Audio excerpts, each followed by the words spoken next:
नमस्कार।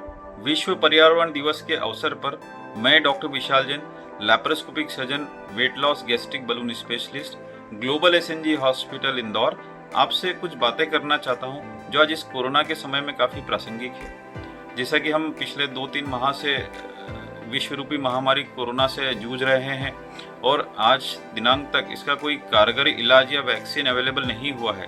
तो जो सबसे ज़्यादा जोर दिया जा रहा है वो हमारे शरीर की इम्यूनिटी बढ़ाने पर दिया जा रहा है, और साथ ही साथ एक चीज़ का हमें और ध्यान रखना है कि हमारे शरीर की इम्यूनिटी हमें कम नहीं करना है।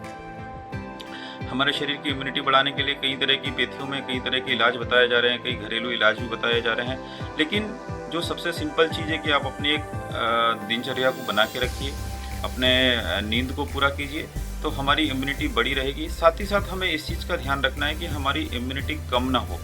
एक हमारी बॉडी में एक सिस्टम बना हुआ है, एक बॉडी का एक इकोसिस्टम होता है, जैसे हमारे एक पर्यावरण का इकोसिस्टम है, एक बैलेंस बना हुआ है, वैसे ही हमारी बॉडी का भी एक बैलेंस बना हुआ है। हमारे शरीर में करोड़ों की संख्या में बैक्टीरियाज होते हैं जिन्हें हम गट माइक्रोफ्लोरा कहते हैं, और ये हमारे शरीर में हमारे से एक सामंजस्य बना के रहते हैं, जिससे हमें एक बैलेंस बना हुआ रहता है। लेकिन अगर इस सिस्टम में कहीं गड़बड़ होती है या इन बैक्टीरियाज में कहीं प्रॉब्लम आती है या इनकी संख्या कम या ज़्यादा होती है, तो हमारे शरीर में कई तरह की बीमारियां होने लगती है।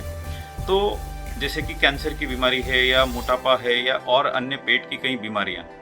वैसे ही आज के लिए समय में सबसे ज़्यादा हम जिस चीज़ से घबराए हैं वो कोरोना और कोरोना से इन्फेक्शन। तो अगर हमारे लंग्स का पावर कम होता है या लंग्स की इम्यूनिटी हमारी कम होती है तो हमें कोरोना इन्फेक्शन का रिस्क काफ़ी बढ़ जाता है। आज अगर हम अपने पर्यावरण की बात करें तो आज काफ़ी पोल्यूशन हो गया है, काफ़ी दूषित हवाएं हम ले रहे हैं, अंधाधुंध कटते रहे जंगलों के कारण और इंडस्ट्रियल वेस्ट के कारण और वाहन से निकलने वाले धुएं के कारण हमारे लंग्स में एक हवा जा रही है जिसको हम जहरीली हवा कहें तो अतिशयोक्ति नहीं होगी, और इन सब कारणों से हमारी इम्यूनिटी कम होती है और हमें इन्फेक्शन का रिस्क बढ़ता जाता है। तो दोस्तों, हमें ये ध्यान रखना है कि हमें अपने इकोसिस्टम को बनाए रखने के साथ साथ प्रकृति के इकोसिस्टम को भी बनाए रखना है। आज हमने हरे जंगलों को काट कर एक कंक्रीट का जंगल खड़ा कर दिया है, और उसका परिणाम यह हो रहा है कि हमें कई तरह की बीमारियां आज घर कर रही है जो शायद पहले के समय में नहीं हुआ करती थी। जैसा मैंने कहा कि हमारे शरीर का इकोसिस्टम गड़बड़ होता है तो हमें कई तरह की बीमारियां जैसे कैंसर और मोटापा और अन्य पेट की बीमारियां होती हैं। वैसे ही जब हमारे प्रकृति का इकोसिस्टम बैलेंस होता है, गड़बड़ होता है, तो उसके अंदर भी कई बीमारियां घर कर सकती है।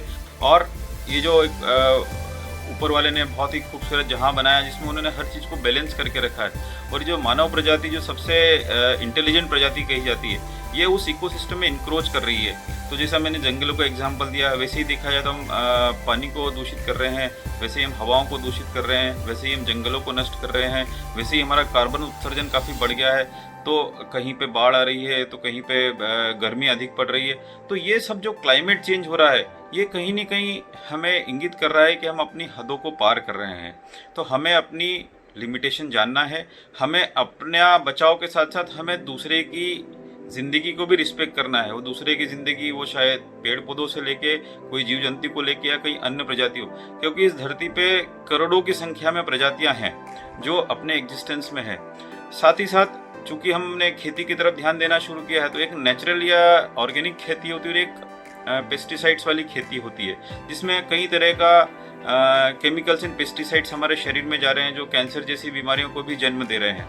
तो अब हमें इस बैलेंस को जितना हम कम डिस्टर्ब करेंगे उतने हम सेफ और सुरक्षित रहेंगे। जैसा मैंने शरीर के एक इकोसिस्टम का हवाला दिया था कि भी हमारे इकोसिस्टम में गड़बड़ होती तो हमें कई तरह की बीमारियां घेर लेती, वैसे ही अगर हम प्रकृति के इकोसिस्टम की भी बात करें कि सब कुछ बैलेंस में है, और जैसे जैसे ये बैलेंस गड़बड़ होगा हम दूसरे के अधिकार क्षेत्र में प्रवेश करेंगे तो हमें भी प्रॉब्लम होगी और उन्हें भी प्रॉब्लम होगी, और ये कहीं न कहीं इन महामारियों के रूप में बाहर आती है। तो हमें इन सब चीज़ों का ध्यान रखना है कि हमें अपने इकोसिस्टम को मेंटेन करके रखना है, हमें अधिक से अधिक संख्या में पेड़ पौधे लगाने हैं ताकि हमें शुद्ध ऑक्सीजन की हवा मिलती रहे। जो हमें प्राणदायी ऑक्सीजन देते हैं उन्हें ही हम काट रहे हैं। तो दोस्तों, इस पर्यावरण दिवस पे हमें इस चीज़ का ध्यान रखना है कि अपने हम फॉरेस्ट को प्रिजर्व करें।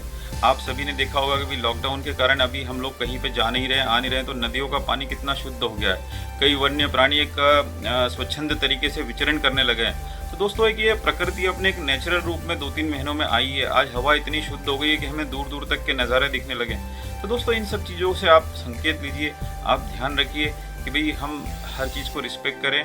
तो अगर हम प्रकृति को रिस्पेक्ट करेंगे तो प्रकृति भी हमें रिस्पेक्ट करेगी।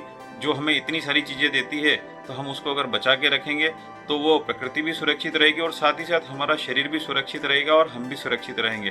तो दोस्तों ये सभी बातें मैं आपसे करना चाहता था। जहाँ तक कोरोना का सवाल है तो इसका जो मेन ट्रीटमेंट है आज जो बचाव है, तो दोस्तों आप इससे बच के रहिए। जो सावधानियां आप अभी तक जान चुके हैं उसका आप अच्छे से पालन कीजिए। साथ ही साथ अपनी इम्यूनिटी को हाईएस्ट लेवल पे रखिए। उसके लिए आप अपनी दिनचर्या व्यवस्थित रखिए, आपकी नींद भरपूर लीजिए। हमारे शरीर में एक बायोलॉजिकल क्लॉक होती है जिसके हिसाब से हमें कम से कम 7 से 8 घंटे की नींद आवश्यक है, वो भी रात के समय में।